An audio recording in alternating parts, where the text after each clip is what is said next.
আমাদের এটা কেন্দ্র ঘোষিত প্রোগ্রাম। গতকালকে আমাদের ঢাকাতে একটা বিক্ষোভ কর্মসূচি ছিল, আমরা অত্যন্ত সুন্দরভাবে সেই বিক্ষোভ কর্মসূচি সফল করেছি এবং বাংলাদেশের ছাত্র জনতা আবার তাদের রায় দিয়েছে যে বাংলাদেশে আওয়ামী লীগের রাজনীতি করার কোনো অধিকার নেই এবং তাদের রাজনৈতিক নিবন্ধন বাতিল করতে হবে এবং বাংলার মাটিতে আওয়ামী লীগ নামে কোনো রাজনৈতিক দল থাকবে না এবং তাদের রাজনীতি করার কোনো অধিকার নাই।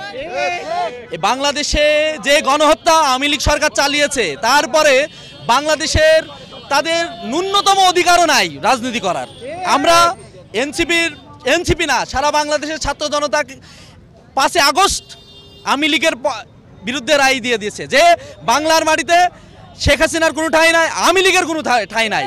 আওয়ামী লীগ নামে বাংলাদেশে আর কেউ রাজনীতি করতে পারবে না এবং তাদের কার্যক্রম, সকল প্রকার কার্যক্রম নিষিদ্ধ ঘোষণা করতে হবে। হ্যাঁ, তারা কেউ যদি পুনর্বাসনের চেষ্টা করে, আওয়ামী লীগকে যদি আবার বাংলার মাটিতে ফেরানোর চেষ্টা করে, তাদের অবস্থা সেই আওয়ামী লীগের মতোই হবে। আমরা কড়া এবং দীপ্ত কণ্ঠে বলে দিচ্ছি, বাংলার ছাত্র সমাজ অন্যায়কে কখনো প্রশ্রয় দেয়নি, আগেও দেয়নি, এখনও দেয়নি, ভবিষ্যতেও দেবে না। যদি আওয়ামী লীগকে কেউ পুনর্বাসনের চেষ্টা করে, সে যেই দলই হোক, তাদের সেই 5 আগস্টের মতো করুণ পরিণতির শিকার হতে হবে। হ্যাঁ, আমরা জানেন বিভিন্ন জেলায় এই বিক্ষোভ কর্মসূচি হয়েছে, আমরা কুষ্টিয়ায় তারই ধারাবাহিকতায় আমাদের কুষ্টিয়ায় আজকে আপনারা দেখছেন সকলের ছাত্র জনতা সম্মিলিতভাবে আজকে এখানে অংশগ্রহণ করেছে এবং কুষ্টিয়ার মানুষ 5 আগস্টে যেভাবে কুষ্টিয়ার সহ সারা বাংলাদেশের মানুষ নেমে এসেছে, আজও আবার কুষ্টিয়ার মানুষ প্রমাণ করলো যে না, আওয়ামী লীগের রাজনীতি বাংলাদেশের মাটিতে তারা আর চায় না।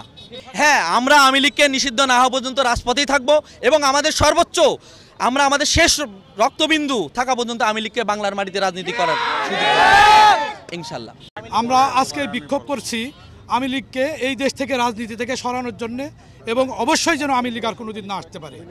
তার অলরেডি 5 আগস্ট সে রায় জনগণ দিয়ে দিয়েছে। নতুন করে যদি আওয়ামী লীগকে কেউ পুনর্বাসন করার চেষ্টা করে, অবশ্যই তাদেরও বিচার হবে এবং আইনের আওতায় এনে তাদের বিচার হবে এবং যতদিন পর্যন্ত আওয়ামী লীগ নিষিদ্ধ না হয় ততদিন আমরা রাজপথে থাকবো ইনশাআল্লাহ।